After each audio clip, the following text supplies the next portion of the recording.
Assalamu alaikum dear students. So today we have to do chapter checkup of chapter number 9 named as shapes, patterns and nets. तो बेटा सबसे पहले हम ये points check करेंगे क्या हमने सारे पढ़े हैं कि नहीं। इसमें क्या क्या आता है? Symmetry, reflection, line of symmetry, rotate, quarter turn, half turn, cube, patterns, cuboid, perspective, net and isometric dots. अगर हम देखेंगे ये सारा कुछ हमने पढ़ा है except perspective and isometric dots. ये द टॉपिक इसलिए छूटे हैं क्योंकि ये सिर्फ इसी में यूज़ हो रहे हैं, तो इसलिए अब मैं सबसे पहले यही आपको क्लियर करूँगी। ठीक, तो बेटा सबसे पहले हम आइसोमेट्रिक डॉट्स देखेंगे होती क्या है। आइसोमेट्रिक डॉट्स एक ग्राफ पेपर होता है। ठीक, उसमें क्या होती है इस तरह, लाइक यहाँ पे है ना डॉट्स, ऐसे ही उसमें डॉट्स होती हैं और जिनमें फिर क्या हम बनाते हैं, जिसपे फिर हम 3D शेप्स बनाते हैं, उनको हम क्या बोलते हैं? उसको हम बोलते हैं आइसोमेट्रिक डॉट्स। ये डॉट्स होते हैं। ठीक, ओके उसके बाद आ गया है प्रिस्पेक्टिव। प्रिस्पेक्टिव क्या होता है? जब हमारे पास कोई प्लेन पेपर होता है जो कि 2D में होता है, ओके 2 डायमेंशन में होता है, और फिर जब उसी 2 डायमेंशन में एक शेप बनाते हैं जो कि क्या होती है 3 डायमेंशन, उसी को क्या बोलते हैं? उसी को प्रिस्पेक्टिव। बेसिकली जो प्रिस्पेक्टिव होता है ये एक किस्म की ड्राइंग होती है जिसमें हम क्या, जिसमें हम 3D शेप्स दिखाते हैं। और ये ड्राइंग अगर हमें बनानी होती है, ये हम आइसोमेट्रिक डॉट्स का हम यूज़ करते हैं और फिर हम उस पर क्या बनाते हैं, उसमें हम फिर वो 3D शेप बनाते हैं। या आप ऐसे ही किसी प्लेन पेपर भी, आप कोई प्लेन पेपर ले 2D, जो 2D में होगा उस पर आप 3 डायमेंशनल शेप्स बनाते हैं, जैसे कि आपने बहुत सारी ड्राइंग्स देखी होगी। ओके, लाइक अगर हमें किसी बिल्डिंग का स्ट्रक्चर बनाना होता है, ओके या और कुछ, वो हम किस में करते हैं? वो हम 3D में बनाते हैं, है ना। लेकिन एक्चुअल में क्या होता है, वो 2D पेपर पे हम क्या 3D शेप बनाते हैं, तो इसी को क्या बोलते हैं? उसको बोलते हैं पर्सपेक्टिव। ओके, सो अब हम क्वेश्चंस पे जाते हैं। First one question is here, which of these are lines of symmetry? इनमें से किस किस को लाइन्स ऑफ सिमेट्री है? ओके, तो सिमेट्री आपको पता ही है, सिमेट्री में क्या होना चाहिए?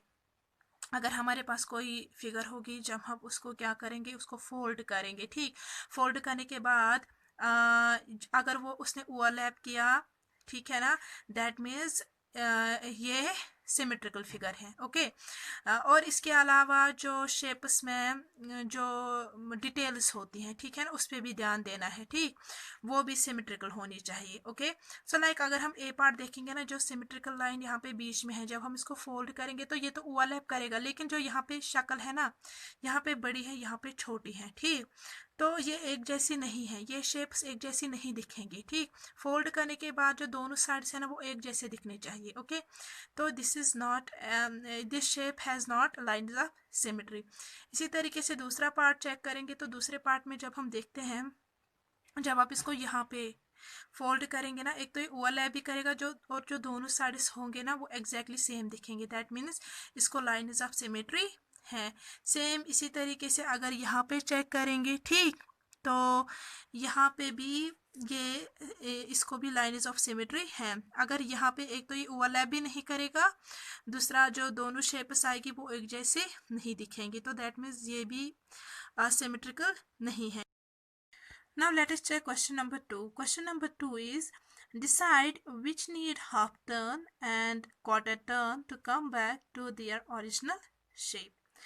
यहाँ पे पहला पार्ट चेक करते हैं। इसमें हमें ये देखना है कि किसको जब हम हाफ टर्न करेंगे तो वो अपनी ही पोजीशन, अपनी ही ओरिजिनल शेप में आ जाएगा वापस, या किसको हमें सिर्फ ये क्वार्टर टर्न करनी है और वो क्या आएगा, वो अपनी ही ओरिजिनल शेप में फिर से वापस आएगा। ठीक, तो अगर हम ये पार्ट देखेंगे ना, जब आप इसको क्वार्टर टर्न करोगे तो ये ओरिजिनल शेप में नहीं दिखेगा, ये हमें कुछ डिफरेंट शेप दिखेगी।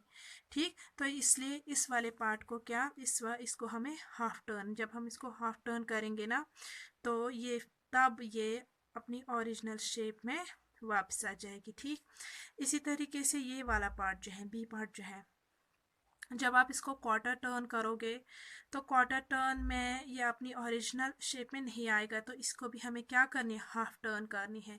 सेम इसी तरीके से अगर सी पार्ट चेक करेंगे तो सी पार्ट में सारे एक जैसे हैं, तो जब हम इसको अगर हम इसको क्वार्टर टर्न भी करेंगे तो क्वार्टर टर्न पे ये अपनी ओरिजिनल शेप में आ जाएगा, तब ये अपनी ओरिजिनल शेप ही दिखेगी, ठीक, ये वाली शेप। तो बाकी पार्ट्स भी बेटा आपने ऐसे ही करने हैं। अब हम क्वेश्चन नंबर 3 देखते हैं। Question number 3 is complete the pattern till it comes back to its original position, ठीक। यहाँ पे हमें ये पैटर्न क्या है, यहाँ पे ये जो पैटर्न है इसको हमें कंप्लीट करना है जब तक ये अपनी अपनी पोजीशन पे वापस ना आ जाए। लाइक यहाँ पे जब हम इसको ये मतलब जब तक हम इसको कंप्लीट करेंगे तो हमें जब हम करेंगे तो हमें ये शेप फिर से आनी चाहिए, ठीक। तो यहाँ पे अगर हम चेक करेंगे ना तो इसको एंटी क्लॉकवाइज इसको टर्न्स हो रही है ना, क्लॉकवाइज नहीं। तो सबसे पहले तो यहाँ पे जो जे है, ठीक है ना, इसको ये फिर इसको क्वार्टर टर्न की गई है लेकिन एंटी क्लॉकवाइज, फिर हाफ टर्न, ये भी एंटी क्लॉकवाइज। अब हम फिर से एंटी क्लॉकवाइज क्या करेंगे, हम इसको टर्न करेंगे तो ऐसे आ जाएगा नेक्स्ट, है ना। तो उसके बाद फिर से आप टर्न करेंगे तो तब जाके अपनी पोजीशन पे वापस आ जाएगा। सेम इसी तरीके से बी पार्ट को भी करना है। इसमें भी क्या है, इसमें भी इसने एंटी क्लॉकवाइज इसको क्या किया है, मूव किया है 3 को, नंबर 3 को। अब हम क्वेश्चन नंबर 4 देखते हैं। Question number 4 is complete the cuboids. आपकी मर्जी है आप कैसे क्यूबॉइड बनाएंगे, इन डॉट्स को यूज़ करना है और क्यूबॉइड्स बनाने हैं आपने। ओके, तो उसके बाद यहाँ पे हम क्वेश्चन नंबर 5 देखेंगे, विच of these nets can be made into cubes. तो यहाँ पे हमें ये देखना है कि इनमें से कौन से नेट्स ऐसे हैं जिनको क्यूब बन सकता है। तो क्यूब के लिए कितने ज़रूरी होने चाहिए, उसमें जो फेसेस हैं वो कितने होने चाहिए, वो 6 फेसेस होने चाहिए। ओके, तो सबसे पहले हम वो देखेंगे क्या इसमें 6 फेसेस हैं, 1 2 3 4 5 6। उसके बाद जब आप इसका नेट बनाएंगे उसको फोल्ड करना है। फोल्ड करने के बाद अगर वो अच्छे से फोल्ड हुआ तो ये नेट जो है ये क्यूब का नेट होगा, अगर नहीं तो फिर ये नेट क्यूब का नहीं है। इसी तरीके से बी पार्ट चेक करेंगे, 1 2 3 4 5 6 7, इसमें 7 क्यूब्स हैं, दैट मीन्स इसका ये जो नेट है इससे क्यूब नहीं बन सकता। इसी तरीके से इसको भी चेक करना है और इस वाले पार्ट को भी बेटा चेक करना है। अब हम उसके बाद वर्कशीट पे जाएंगे। जो नेक्स्ट टॉपिक इसमें आता है, इसमें सिमेट्री एंड टर्न। सिमेट्री भी ऑलरेडी आपने पढ़ा है, टर्न्स भी आपने ऑलरेडी पढ़े हैं, ठीक। एक तो आपने हाफ टर्न वो भी आपने पढ़ा है और क्वार्टर टर्न भी। सबसे पहले करना क्या है, यहाँ पे कुछ सिंबल्स दिए गए, इंटरनेशनल सिंबल्स दिए गए हैं किसके, जोडियाक साइंस की, ठीक। तो जोडियाक साइनस वो कितनी होती है, 12 साइनस होती है। ओके, जोडियाक साइनस कौन सी साइनस होती हैं, ये क्या होते हैं, मतलब हमारे डेट ऑफ बर्थ पे डिपेंड करता है, ठीक। तो जो जिस जिस मंथ में आपकी मतलब आपका जन्म हुआ होगा अकॉर्डिंगली आपको वैसी ही सिंबल आएगी। लाइक अगर मेरा देखा जाएगा तो मेरा आता है जून और वो रिप्रेजेंट होता है किस में, जिमिनाई में। तो मेरी जो जोडियाक साइन है वो जिमिनाई है, ठीक। इसी तरीके से आप अपने बर्थ मंथ्स के हिसाब से अपनी जो ये है जोडियाक साइन वो देख सकते हैं आपकी क्या आएगी। ओके, तो इसमें क्या करना है बेटा, एक तो आपने इसमें सिमेट्री, लाइन्स ऑफ सिमेट्री इसमें देखनी है। जब हम अगर हम इसको लाइन्स ऑफ सिमेट्री डालेंगे तो क्या ये फिगर सिमेट्रिकल होगी या नहीं होगी, एक तो ये चेक करना है। दूसरा ये कि जब आप इसको टर्न करेंगे क्वार्टर टर्न या हाफ टर्न, क्या ये फिर से अपनी ओरिजिनल शेप में आ जाएंगी, वो भी आपने चेक करना है। तो बेटा ये आप खुद करेंगे। तो इसी के साथ ये चैप्टर कंप्लीट हो गया।